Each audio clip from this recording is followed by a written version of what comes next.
എൻ്റെ പേര് ഫെബിന. ഫെബിന. അപ്പൊ ഇവിടുത്തെ ഇവര് പഠിക്കുന്ന സ്കൂളിലെ ടീച്ചറായിരുന്നു. അതെ.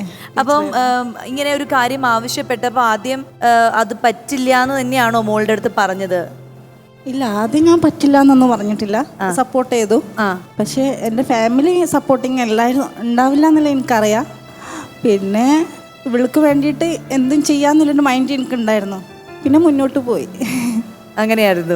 വളർത്തമ്മ എന്ന് പറയുന്ന വേർഡ് അങ്ങനെ അല്ല.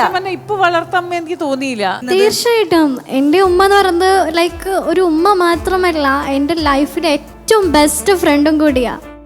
സൂപ്പർ. ഇപ്പൊ ഞാനിപ്പോ ഹൗവയുടെ ചുമ്മാ ഒരു ക്വസ്റ്റ്യൻ ചോദിക്കുകയാണ്. അതായത് ഹൗവയുടെ മനസ്സിൽ അമ്മ എന്ന് പറഞ്ഞാൽ അതിന്റെ ഡെഫിനിഷൻ എന്തായിരിക്കും പറയാം? ഈ ശ്വേത ആൻറ്റി തന്നെ നേരത്തെ പറഞ്ഞതുപോലെ ഒരു ഡെലിവറി എന്നതിൻ്റെ അപ്പുറം ലവിനെയാണ് ഏറ്റവും കൂടുതൽ ഇമ്പോർട്ടൻറ്റ് കൊടുക്കേണ്ടതും ഞാൻ കൊടുക്കുന്നതും. സോ അമ്മ എന്ന് പറയുന്നത് ആക്ച്വലി അൺകണ്ടീഷണൽ ആയിട്ടുള്ള സ്നേഹം തന്നെയാണ്. ലൈക്ക് ഞാൻ അതുകൊണ്ട് വൺ സൈഡ് ട്രാഫിക് ആണ്, അതിങ്ങനെ ഒഴുകി വന്നുകൊണ്ടിരിക്കും അല്ലേ? അതെ അതെ. നമുക്ക് അവർക്ക് ഒരു പെർട്ടിക്കുലർ സാലറി കൊടുത്ത് ഒരു പെർട്ടിക്കുലർ ഫിഗർ കൊടുക്കാൻ പറ്റില്ല.